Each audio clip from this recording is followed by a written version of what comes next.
जय हिंद साथियों, जय जवान जय किसान, भारतीय किसान लोक शक्ति जिंदाबाद। साथियों, मैं मास्टर स्वराज, राष्ट्रीय अध्यक्ष भारतीय किसान यूनियन लोक शक्ति। इन सत्ताधारियों से, सरकार से ये कहना चाहूंगा कि मेरे व्हाट्सएप ब्लॉक करने से हमारी आवाज को नहीं दबा जा सकता। मेरे 2 व्हाट्सएप ग्रुप चल रहे थे 2 नंबरों से। दोनों नंबरों के जितने भी व्हाट्सएप ग्रुप थे, सारे व्हाट्सएप को ब्लॉक कर दिया गया। और यह उस दिन के बाद हुआ जिस दिन धरने पे पुलिस ने आकर के धरनारत किसानों से आकर के होक टोक की। पुलिस ने उस समय आकर के होक टोक की जिस समय हमारी वार्ता निश्चित थी। 3 महीने के अंदर धरना चलते चलते पहली वार्ता थी। वार्ता को डिस्टर्ब करने के लिए पुलिस ने आकर के हमको मानसिक पीड़ा दी। अगले दिन हमारी राष्ट्रीय पंचायत भी थी फर्रुखाबाद में। हमने भी सोचा कि अगर आज हम टकराते हैं तो ये तो वार्ता में अधिकारियों का क्या मानना है, अधिकारियों का क्या मन है, उसका पता नहीं चलेगा। और जो फर्रुखाबाद में आपकी पंचायत, राष्ट्रीय पंचायत पहले से ही प्रस्तावित है, उसका सत्यानाश हो जाएगा। फर्रुखाबाद के पदाधिकारियों का, कार्यकर्ताओं का मनोबल डाउन होगा। उन्होंने बहुत बड़ी तैयारी कर रखी है। वरना भैया हमें तो कभी भी जेल ले चलो, कमर हमारी पक चुकी है पुलिस की लाठी खा खा करके। हमने पुलिस के मुकदमे भी झेल रखे हैं, पुलिस की सियासत भी झेल रखी है। इन सब चीजों से तो हम ऊपर उठ गए। लेकिन उस दिन हमने बैक गियर डाला क्योंकि हम चाहते थे कि जो यमुना विकास प्राधिकरण के अधिकारी हैं उनके अंदर की मंशा लेना। उनकी मंशा भी किसानों के प्रति नेगेटिव पाई गई। इस तरीका से व्हाट्सएप ब्लॉक करने से, कल को फेसबुक को भी ब्लॉक करेंगे जब इस पर रोज बोलेंगे। लेकिन हमारी आवाज को जनता के बीच तक दबाने से कोई नहीं रोक सकता। ना जेबीएम यूनिवर्सिटी वाला जो लगातार जल दोहन कर रहा है, धूल प्रदूषण कर रहा है, खुले में मिट्टी बेच रहा है, खुले में धूल उड़ा रहा है। पराली के किसानों पर एफआईआर हो जाएगी। इसकी धूल पर ना खनन अधिकारी देखेंगे, ना जिला प्रशासन देखेगा, ना पुलिस प्रशासन देगा। सारा कानून हमारे जब व्हाट्सएप ब्लॉक करने पड़े, हमारी फेसबुक ब्लॉक करनी पड़े, हमारे धरने को कुचलना पड़े, यह सब कुछ इनके हाथ में पावर है। गरीब आदमी की 2 ट्रॉली पड़ती हैं मिट्टी की तो पुलिस पहुंच जाती है।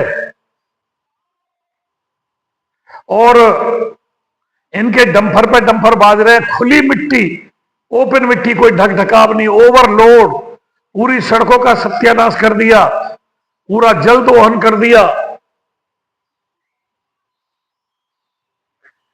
3 महीने लगभग धरने को चलते चलते, आवाज उठाते उठाते हो गए। जिलाधिकारी को बता दिया, भूगर्भ अधिकारी को बता दिया, सारे ट्वीट कर दिए, प्रार्थना पत्र दे दिए, ऑथोरिटी में कह दिया, विधायक जी को बता दिया, सबको बता दिया।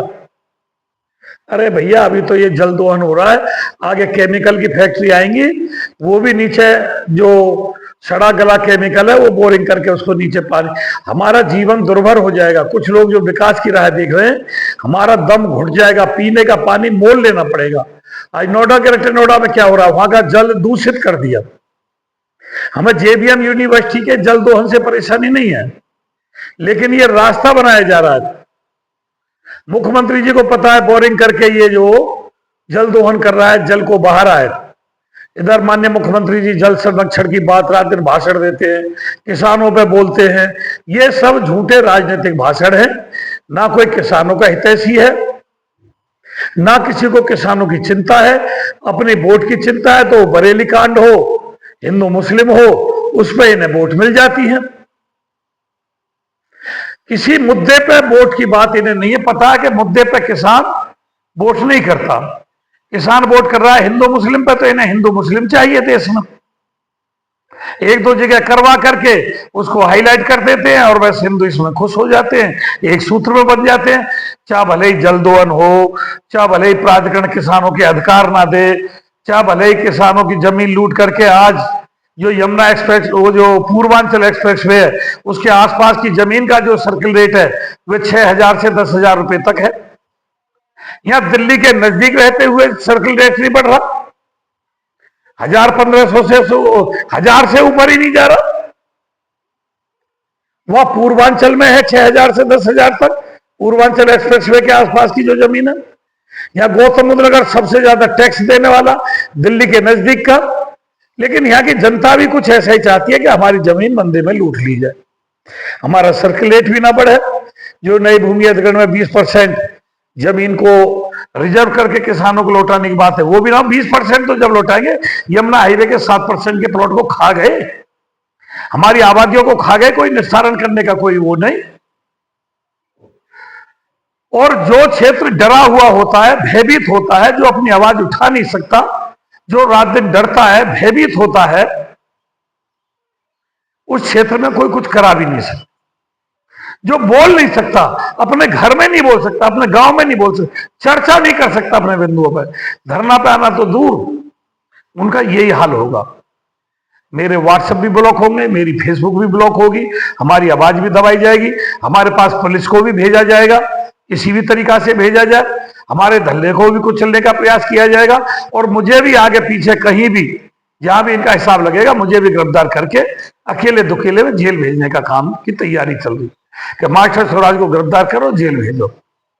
यह भी तैयारी शासन प्रशासन की चल रही है, सत्ताधारियों का भी इसमें हाथ है।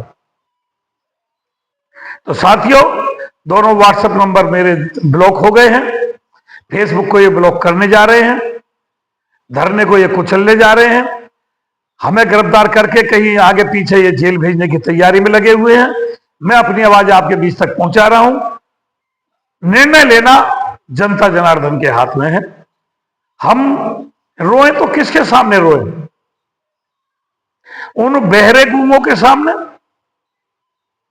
जो एसी के कमरों में बैठे के हमारी सारी समस्याओं को, सारे समाधानों को खत्म करते जा रहे हैं, या जनता जनार्दन के सामने? जनता जनार्दन के सामने तो हम अपनी आवाज उठाते रहेंगे, जनता जनार्दन से अपना रोना रोते रहेंगे। अगर हमारी आवाज को सत्ताधारी नहीं सुन रहे, हमारी आवाज को प्रशासनिक अधिकारी नहीं सुन रहे, हमारी आवाज को चुनाव आने के बावजूद भी सरकार नहीं सुन रही है, लखनऊ की सरकार नहीं सुन रही है, तो जनता जनार्दन के सामने हम अपनी आवाज लगातार, जब तक दम में दम है, हमारे प्राण जब तक नहीं निकल जाएंगे, जब तक अपनी आवाज उठाते रहेंगे। जेल में जाएंगे तो जेल से भी अपनी आवाज उठाते रहेंगे। धन्यवाद। जय हिंद, जय भारत, जय भारत से लोक।